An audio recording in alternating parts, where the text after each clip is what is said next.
금값이 오르면 사람들은 습관처럼 금만 봅니다. 그런데 시장은 종종 더 큰 변화를 옆자산에서 먼저 보여줍니다. 지금 은이 그렇습니다. 올해 은은 금보다 더 높은 상승률을 기록하며 금이 10배 갈 때 은은 100배 간다는 자극적인 문구까지 등장했습니다. 여기서 중요한 포인트는 이 급등이 투기적 광기만으로 설명되기 어렵다는 점입니다. 지금 은의 움직임은 갑자기 미친 상승이 아니라 오랫동안 눌려있던 가격이 수요 공급의 법칙으로 되돌아오는 과정, 즉 정상화로 해석할 여지가 큽니다. 과거 금 시장이 규제를 받을 때 은도 함께 규제를 받았고 팬데믹 이후 유동성이 폭발적으로 풀리며 금이 튀어오를 때마다 은 역시 같은 흐름을 탔습니다.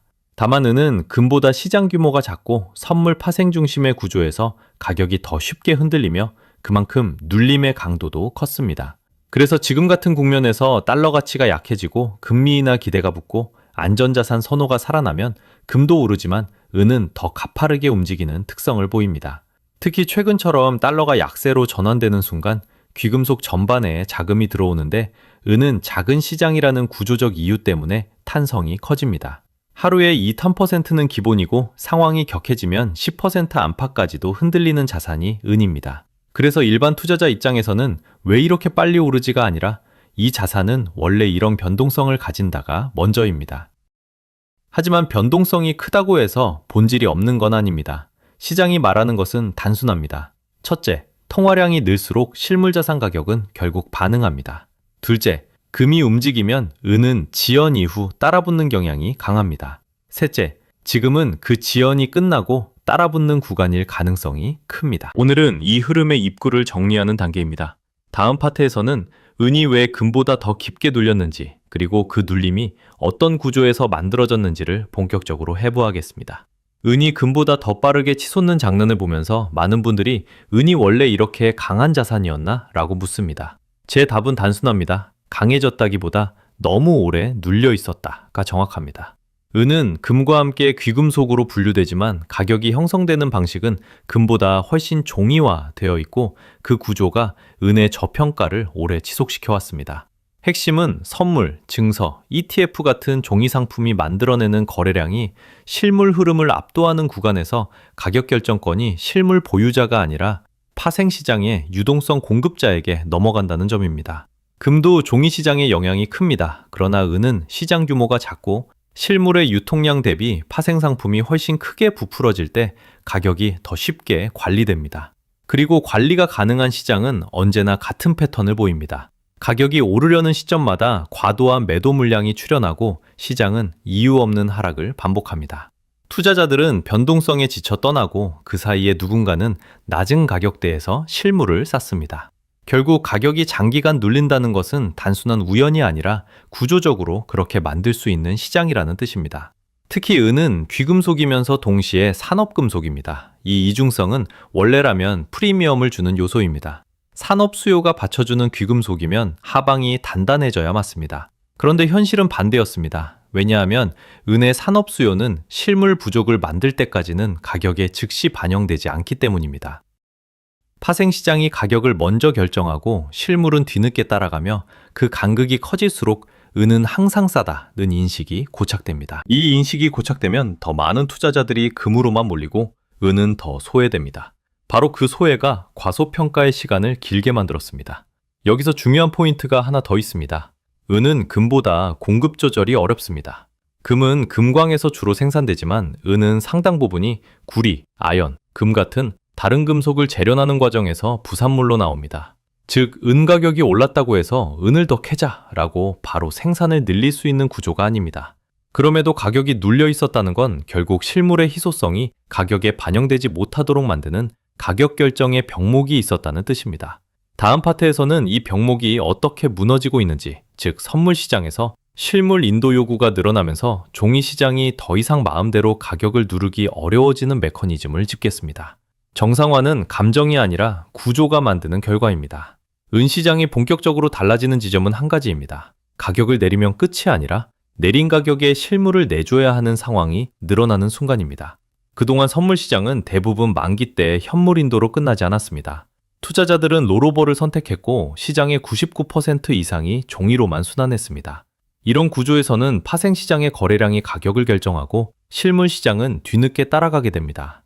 그래서 가격을 눌러도 실제로 창고에서 은이 빠져나가는 일이 적었고 실물이 부족하다 하는 신호가 가격에 충분히 반영되지 않았습니다. 하지만 최근 들어 가장 무서운 변화가 생겼습니다. 선물 만기에서 현물로 주세요 라는 요구가 늘어나기 시작한 겁니다. 이 요구가 늘어나면 파생시장의 권력 구조가 바뀝니다.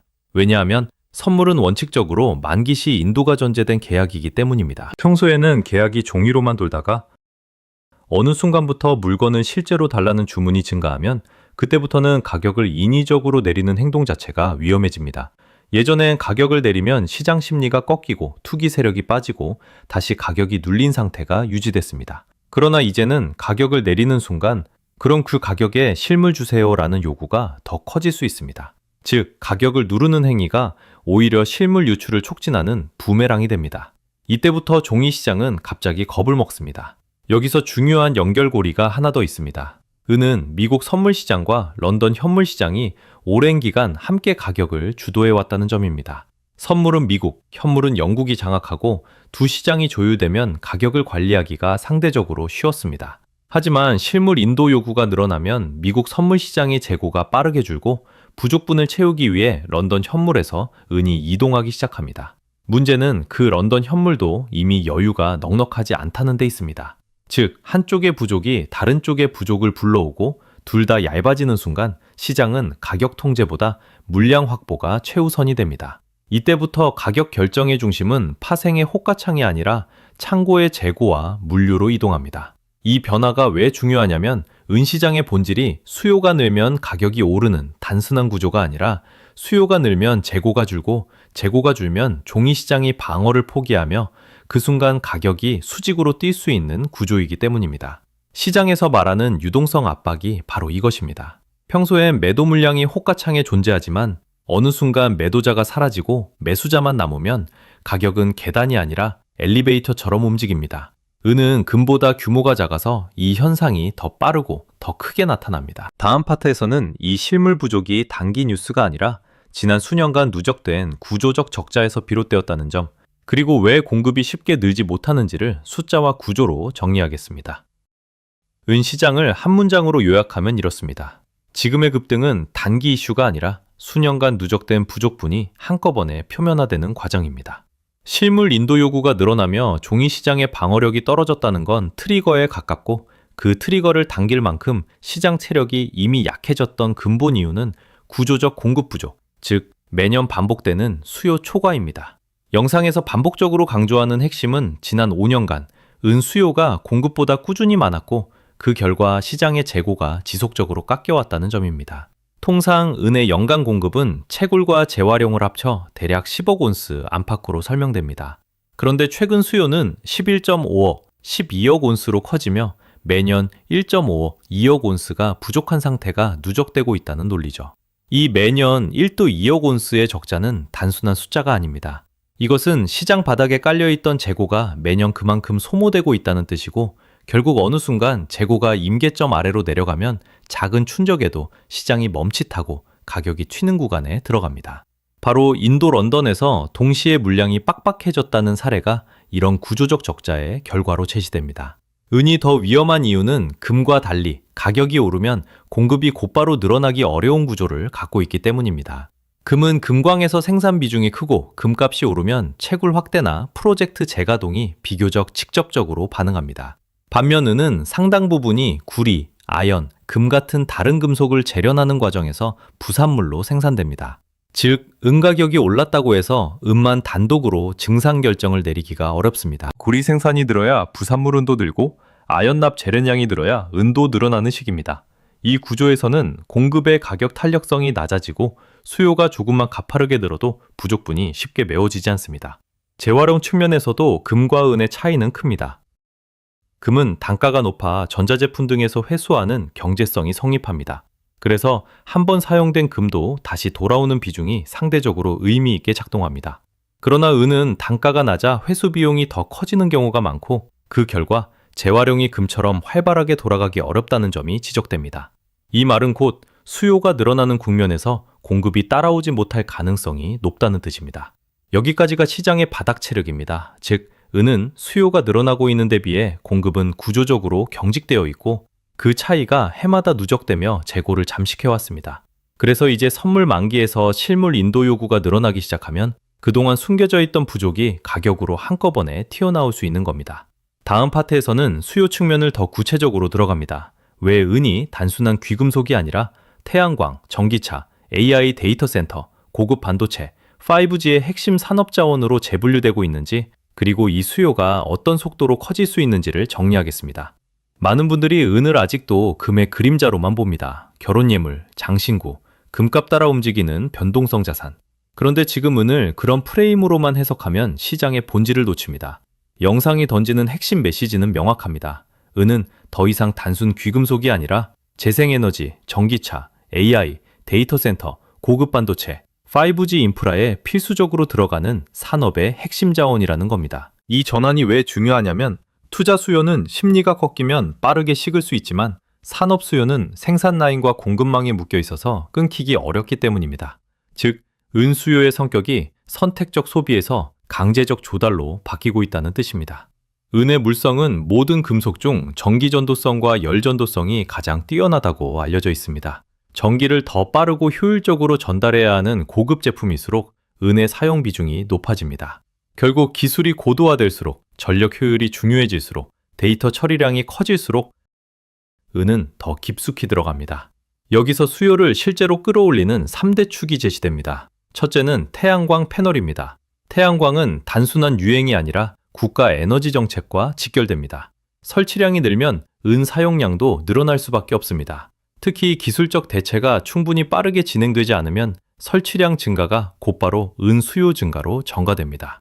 영상에서는 2030년까지 수요가 지금의 2배 수준으로 커질 수 있다는 전망 흐름을 언급하며 이 경우 추가로 필요한 은 물량이 상당할 수 있음을 강조합니다.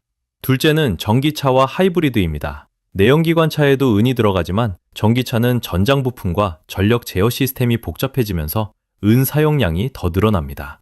일반 차 대비 전기차의 은 사용량이 더 높고 고급차, 대형차로 갈수록 그 차이가 커진다는 설명이 이어집니다.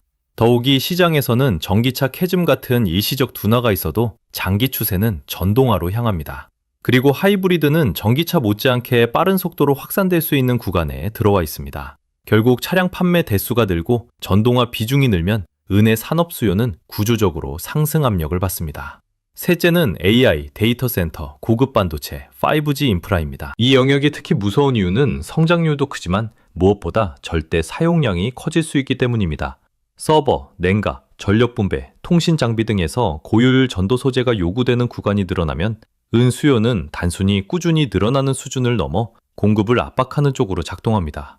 그리고 여기서 중요한 결론이 나옵니다. 대형 테크 기업 입장에서는 은값이 몇 배 뛰어도 생산 라인을 멈출 수 없습니다. 은이 부족해 제품 생산이 멈추면 손실 규모가 비교 불가능하게 커지기 때문입니다. 결국 부르는 게 갑이 되는 구간, 즉 유동성 압박이 오면 가격이 수직으로 폭등할 수 있다는 논리로 연결됩니다. 다음 파트에서는 이런 수요 폭발류에 얹혀있는 시장 이상 신호를 다룹니다. 인도와 런던의 동시 고갈, ETF 신규 매수 중단, 프리미엄 확대, 항공운송, 그리고 대여금리 급등 같은 현상들이 왜 단순 해프닝이 아니라 구조적 부족의 경고등인지 정리하겠습니다. 시장은 언제나 숫자보다 현상으로 먼저 경고합니다. 은이 구조적으로 부족해지면 가장 먼저 나타나는 건 차트가 아니라 현물의 흐름이 비정상적으로 꼬이는 장면입니다. 영상에서 강조한 대표 사례가 인도와 런던의 동시긴장입니다. 인도는 전통적으로 은 수요가 큰 시장인데 특정 시기에 장신구, 장식품 수요가 급증하면서 현물이 빠르게 소진될 수 있습니다. 그런데 문제는 단순히 인도만의 수급 문제가 아니라 같은 시점에 런던 현물 시장에서도 물량이 빡빡해지며 거래가 원활하지 않았다는 점입니다. 이건 어디 한 군데가 부족하다가 아니라 글로벌 현물 허브가 동시에 압박을 받기 시작했다는 신호로 해석됩니다. 이런 상황이 오면 시장 참여자들은 곧바로 종이에 대한 불신을 꺼내듭니다. 왜냐하면 실물이 부족해지는 순간 선물, ETF, 증서가 약속하는 인도 가능성 자체가 의심받기 때문입니다. 그래서 영상에서는 종이은이 실물 대비 과도하게 발행됐을 수 있다는 논쟁이 다시 불붙고 그 불신이 커질수록 만기엔 실물로 달라는 요구가 더 늘어날 수 있다고 말합니다. 즉 불신은 단순 감정이 아니라 수급을 더 악화시키는 촉매가 됩니다. 또 하나의 중요한 현상은 ETF의 신규 매수 중단 같은 조치입니다. ETF는 발행이 늘어나면 그에 맞춰 현물을 확보해 보관해야 하는 구조인데 현물 조달이 매끄럽지 않으면 시장 자체가 멈칫합니다. 이건 투자자에게는 작은 뉴스처럼 보일 수 있지만 전문가 관점에서는 현물의 유동성이 급격히 얇아지고 있다는 매우 직접적인 경고입니다. 더 극단적인 신호는 물류에서 나옵니다. 보통 은은 금처럼 단가가 높은 금속이 아니라서 대량 운송은 선박 등 저비용 방식이 일반적입니다. 그런데 현물이 급하다고 항공편으로 공수한다는 장면이 나온다면 그건 비용을 감수하더라도 당장 물량이 필요하다는 의미입니다. 물류 비용을 무시하고 하늘길을 택했다는 건 수급의 긴급도가 정상 범위를 벗어났다는 뜻입니다. 그리고 이 모든 긴박함을 숫자로 보여주는 지표가 바로 대여금리, 즉 리스레이트입니다. 영상에서 언급된 것처럼 은을 빌리는 비용이 30% 수준까지 치솟는다면 그건 시장에 빌릴 은이 부족하다는 신호를 거의 정직하게 드러냅니다. 금리 3초 4% 시대에 은 대여가 30%라면 이건 단순히 가격 전망이 좋아서가 아니라 실물 자체가 귀해졌다는 구조적 스트레스의 표현입니다. 결론적으로 인도 런던의 동시 압박, ETF 발행 중단, 프리미엄 확대, 항공 공수, 대여금리 급등은 각각 따로 보면 사건이지만 함께 보면 하나의 흐름입니다. 시장이 종이로 관리되는 안정에서 실물 부족이 가격을 지배하는 긴장으로 넘어가고 있다는 흐름입니다. 다음 파트에서는 이 긴장이 금융시장 이벤트와 결합할 때, 특히 CME 거래 중단 논란이나 유동성 압박 경고처럼 시스템 리스크로 번질 수 있는 지점을 점검하고 투자자가 무엇을 체크해야 하는지 기준을 세우겠습니다. 은 시장에서 진짜 위험한 순간은 가격이 오르는 때가 아니라 시장 기능이 흔들리는 때입니다. 영상이 지목한 사건이 바로 CME에서 은 거래가 일정 시간 멈췄던 사례입니다. 공식적으로는 데이터 센터 냉각 시스템 문제 같은 기술적 이유가 제시되지만 시장은 이런 이벤트를 단순 장애로만 보지 않습니다. 특히 거래가 얇고 실물 재고가 빠듯해지는 국면에서는 시간을 벌기 위한 조치였던 것 아니냐는 의심이 따라붙습니다. 왜냐하면 은 가격은 종이시장 비중이 크고 거래 인프라의 일시 중단 자체가 가격 발견 기능을 훼손해 신뢰를 흔들 수 있기 때문입니다. 더 흥미로운 포인트는 멈춘 시간 동안 다른 시장에서 가격이 오히려 뛰었다는 서사입니다. 이 장면은 투자자들에게 한 가지 메시지를 줍니다. 가격을 누르는 힘이 인프라와 유동성에 기대어 있었고 그 고리가 느슨해지는 순간 가격이 더 쉽게 위로 튄다는 것입니다. 물론 이런 해석은 확정적 결론이 아니라 시장 참여자들의 관찰에 가깝습니다. 다만 신뢰가 깨지는 순간 은처럼 작은 시장은 더 격하게 반응한다는 점은 경험적으로 반복되어 왔습니다.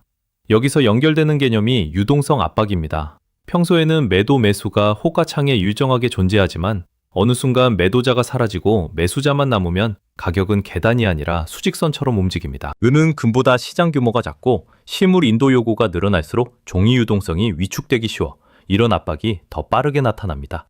영상에서도 UBS 등 일부 기관이 은 시장에서 유동성 압박이 발생할 수 있다는 경고성 코멘트를 언급하는데 이는 한마디로 원하는 물량을 원하는 가격에 살 수 없는 구간이 올 수 있다는 뜻입니다. 그리고 이 구간에서는 가격이 비싸서 멈추는 게 아니라 물량이 없어서 점프합니다. 더 중요한 건 산업 측 수요가 결합될 때입니다. 테슬라, 애플, 삼성전자 같은 대형 기술 기업은 은이 필수적으로 들어가는 제품군이 많습니다. 이런 기업에게 은 가격은 단순 투자 대상이 아니라 생산 리스크입니다. 만약 공급망에서 은 조달이 막히면 은값이 몇 배가 되는 것보다 생산 차질이 훨씬 더 큰 손실로 이어집니다.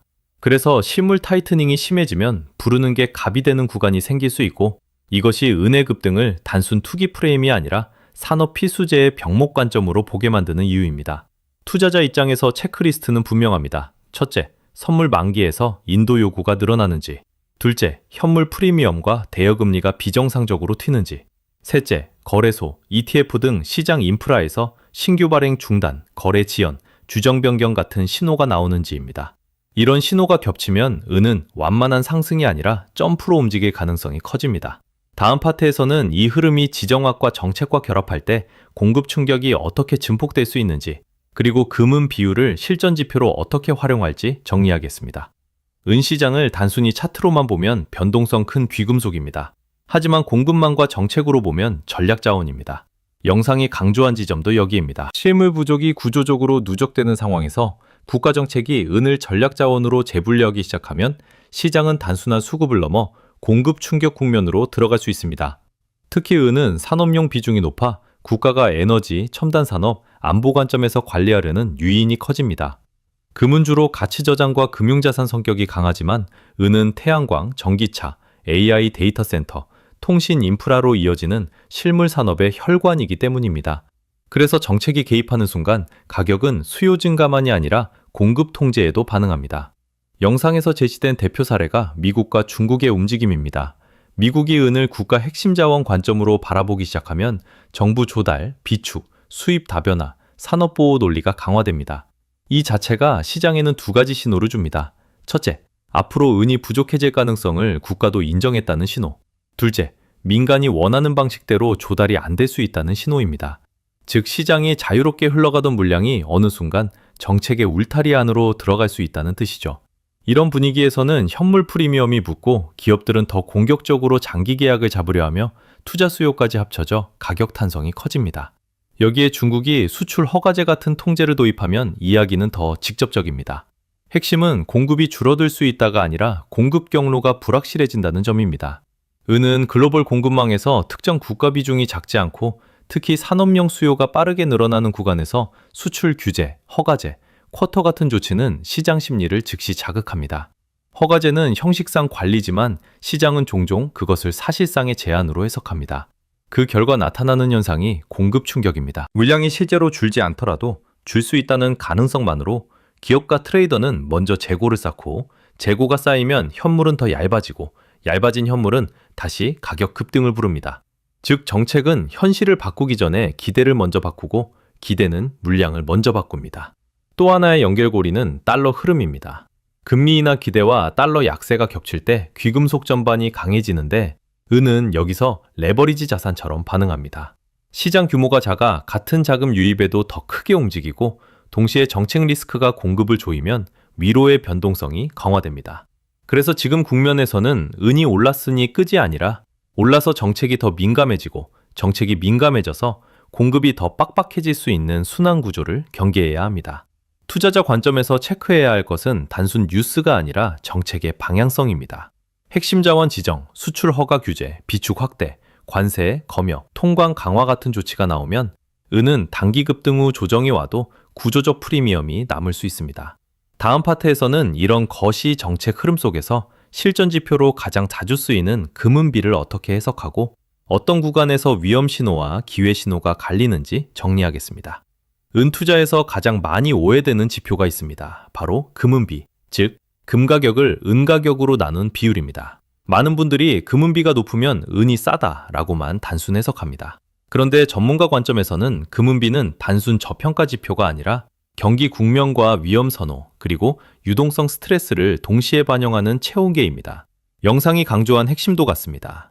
역사적으로 금과 은은 태양과 달처럼 함께 움직여왔고 오랜 기간 교환 비율은 비교적 좁은 범위에서 유지되는 경향이 있었습니다. 그러나 현대금융의 종이시장 부족, 그리고 은에 대한 장기적 눌림이 겹치며 금은비가 크게 벌어지는 구간이 반복됐습니다. 금은비가 무엇을 의미하느냐? 비율이 상승한다는 것은 대체로 금이 은보다 상대적으로 강하다는 뜻입니다. 그런데 그 이유가 두 가지로 갈립니다. 첫째, 금융위기, 경기 침체 같은 공포 국면에서 은이 산업금속 성격 때문에 더 크게 흔들리며 떨어질 때입니다. 이때 금은비가 급등합니다. 둘째, 구조적으로 은이 눌려 있거나 종이시장 영향으로 은 가격이 본질 대비 낮게 형성될 때입니다. 이때도 금은비는 높아집니다. 문제는 이 두 상황이 겹칠 수 있다는 점입니다. 그래서 금은비 하나만 보고 지금은 무조건 은이라고 결론 내리는 건 위험합니다. 반드시 지금이 침체로 가는 길인지 회복으로 가는 길인지를 함께 봐야 합니다. 영상에서 언급된 대표적인 관찰이 있습니다. 위기 직전에는 금은비가 유정 수준에서 움직이다가 위기가 터지면 금은비가 급등합니다. 이유는 금이 급등해서가 아니라 은이 더 빠르게 무너지기 때문입니다. 즉 침체 국면에서는 은 보유자가 더 큰 변동성에 노출됩니다. 반대로 위기가 지나고 회복 국면이 시작되면 은의 반등이 금보다 빠르게 나오며 금은비가 다시 내려옵니다. 이때가 은이 레버리지처럼 움직이는 구간입니다. 따라서 금은비는 단순히 낮아지면 좋고 높아지면 나쁘다의 문제가 아니라 국면 전환을 확인하는 지표로 써야 합니다. 그렇다면 실전에서 어떻게 활용하느냐? 첫째, 금은비가 극단적으로 높아지는 구간에서는 기회가 아니라 경고가 될 수 있습니다. 시장이 침체 공포로 들어가고 있거나 유동성 위기가 커지는 과정일 수 있기 때문입니다. 이때 은은 생각보다 깊게 조정받을 수 있습니다. 둘째, 금은비가 높은 상태에서 경제 지표가 바닥을 다지고 금리나 달러 약세, 경기 회복 기대가 겹치며 비율이 하락 전환할 때, 그때가 은이 본격적으로 탄력받는 구간입니다. 영상에서도 금리나 달러 약세 구간에서 은 상승률이 금보다 빠르다는 논리로 이어집니다. 셋째, 금은비가 빠르게 축소되는 과정에서는 오버슈팅 가능성도 염두에 둬야 합니다. 은은 시장 규모가 작아 투기적 자금이 붙으면 과열이 빠릅니다. 비율이 급격히 내려오고 실물 프리미엄, 대여금리, 인도 요구 같은 신호가 동시에 과열을 보이면 단기적으로는 변동성이 폭발할 수 있습니다. 이때는 더 오른다만이 아니라 조정이 와도 이상하지 않다를 함께 생각해야 합니다. 결론적으로 금은비는 은의 저평가를 보여주는 렌즈이면서 동시에 경기와 유동성의 위험도를 보여주는 경고등입니다. 다음 파트에서는 이 모든 분석을 실행 전략으로 정리합니다. 초보 투자자가 어떤 형태로 접근해야 하는지, 분할 매수, 분할 정리 기준, 그리고 금과 은의 비중을 어떻게 유연하게 조절할지까지 포트폴리오 관점에서 마무리하겠습니다. 지금까지의 결론은 단순합니다. 은은 단기 유행이 아니라 구조적 수요와 공급 경직성, 그리고 종이시장 균열이 겹치며 정상화가 진행되는 자산일 수 있습니다. 하지만 은은 금보다 변동성이 크고 시장 규모가 작아 과열과 급락이 모두 빠르게 나타납니다.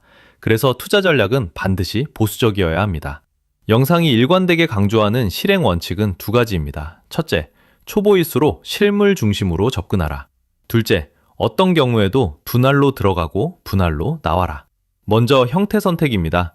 은행은 ETF, 통장, 선물 등 선택지가 많지만 영상에서는 수수료, 스프레드, 세금, 레버리지 리스크를 이유로 파생, 간접 상품을 경계합니다. 특히 선물은 레버리지가 높아 작은 변동에도 계좌가 흔들립니다. 은은 하루에 2, 3%는 기본이고 국면이 격해지면 10% 안팎까지도 움직일 수 있습니다. 이런 자산에 레버리지를 얹으면 투자가 아니라 도박이 되기 쉽습니다. ETF도 편리하지만 구조적으로 실물인도 불신 논란이 커질 때 시장이 흔들릴 수 있고 장기적으로 세금과 비용이 누적될 수 있습니다. 반면 실물은 단기 거래에는 불리하지만 시스템 리스크 국면에서 가장 단순하고 확실한 형태입니다. 금과 은을 저축처럼 모은다는 관점이 여기서 나옵니다. 다음은 매수 방식입니다. 은은 타이밍이 아니라 구간입니다. 지금이 고점인지 저점인지를 맞히려 하면 실패 확률이 커집니다. 대신 가격이 급등한 날에는 쫓아가지 않고 조정이 올 때마다 정해진 비율로 분할 매수하는 방식이 유리합니다. 특히 실물은은 부피와 무게가 커서 한 번에 큰 금액을 담으면 보관, 이동 부담이 급격히 커집니다. 따라서 현실적인 구매 단위를 정하고 일정 기간에 걸쳐 누적하는 방식이 맞습니다. 그리고 은은 변색 이슈가 있으므로 보관 전략이 필수입니다. 공기 접촉을 최소화하도록 진공팩, 제습제, 밀폐 용기 등을 활용해야 하고 나중에 되팔 때 상태가 가격에 영향을 줄 수 있다는 점을 기억해야 합니다. 세 번째는 금, 은, 비중 조절입니다. 영상에서 제시되는 실전 감각은 금이냐 은이냐의 이분법이 아니라 국면에 따른 가중치 조절입니다. 경기 회복 기대, 금리 인하, 달러 약세처럼 위험 선호가 살아나는 구간에서는 은의 탄성이 커질 수 있어 은 비중을 높이는 전략이 제시됩니다. 예를 들어 자산 1억 기준으로 금 3초 4, 은 6초 7 같은 비율이 거론됩니다. 반대로 경기 침체 우려가 커지고 간달러로 전환되거나 고금리 기조가 재강화되는 구간에서는 은이 더 크게 흔들릴 수 있으므로 금 비중을 높이는 쪽이 방어적입니다. 여기서 금은비를 보조 지표로 활용할 수 있습니다. 금은비가 극단적으로 벌어질 때는 기회일 수도 있지만 동시에 위기 신호일 수 있으니 비율만 보지 말고 금리, 달러, 경기 흐름을 함께 확인해야 합니다. 마지막으로 정리의 원칙입니다. 은이 급등해 비중이 과도하게 커졌다면 일부를 정리해 금으로 옮기는 리밸런싱이 합리적입니다. 핵심은 끝까지 마치려 하지 말고 내 포트폴리오가 감당 가능한 변동성 범위 안에 있도록 관리하는 것입니다. 실물 금은은 단기 수익 게임이 아니라 인플레이션과 통화 신뢰의 변화 속에서 내 자산의 구매력을 지키는 방어선입니다. 이 관점을 놓치지 않는다면 은의 변동성은 공포가 아니라 기회가 섞인 리스크로 관리될 수 있습니다.